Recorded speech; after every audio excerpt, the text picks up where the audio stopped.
FM Crypto à suivre, à vivre, à recevoir surtout si vous vous abonnez. C'est gratuit, ça tombe bien. Ce sera à partir de 18 h tout à l'heure, comme chaque lundi, cette newsletter que vous propose Pauline Armandé en plateau à mes côtés.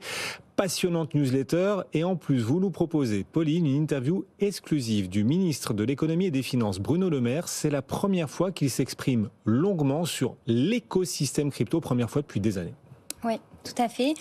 Et sa parole, donc du coup, effectivement, est rare et elle était importante parce qu'on l'a vu au cours des derniers mois, l'écosystème crypto a beaucoup bougé. Il y a eu 2 crypto-cracks cet été. Donc c'était intéressant d'avoir la parole de Bruno Le Maire à ce sujet.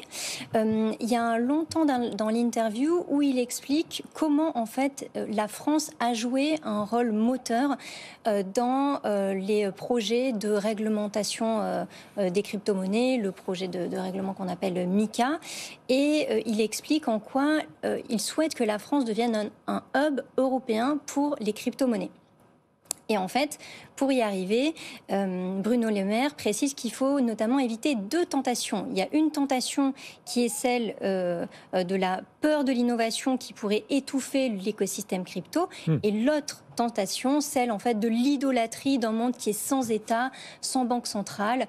C'est le type de discours que portent certains Bitcoin maximalistes ou autres personnes qui défendent cet écosystème.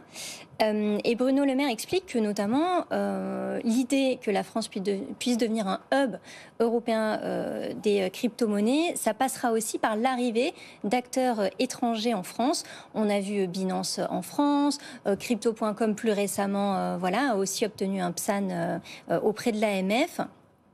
Et Bruno Le Maire explique que d'autres acteurs mondiaux choisiront la France. En tout cas, c'est ce qu'il croit. Donc on verra qui sera le prochain acteur mondial à arriver en France. Peut-être Coinbase. En tout cas, il y a des rumeurs autour de son arrivée. Donc ça, c'est assez intéressant. Et en fait, on a mis Bruno Le Maire aussi face à un paradoxe. Celui, en fait, selon lequel, comme je le disais, l'écosystème crypto bouge beaucoup.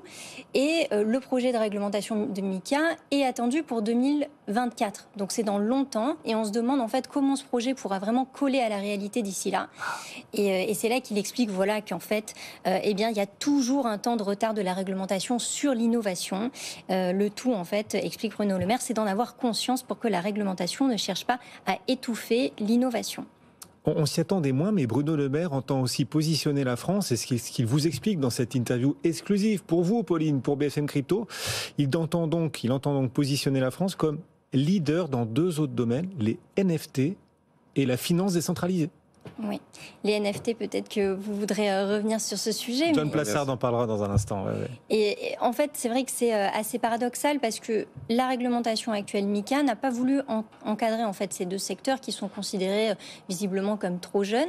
Et là, ce que nous dit Bruno Le Maire, c'est qu'il faut quand même pas passer à côté de nouvelles tendances qui pourraient demain révéler un pouvoir transformant pour l'industrie financière. Donc c'est assez fort comme parole. Et c'est en cela qu'il cite les NFT et la finance décentralisée, la DeFi. Donc c'est assez intéressant de voir qu'il veut vraiment que la France se positionne comme pionnière sur ces 2 domaines que sont les NFT et donc, la DeFi. John Carpenter.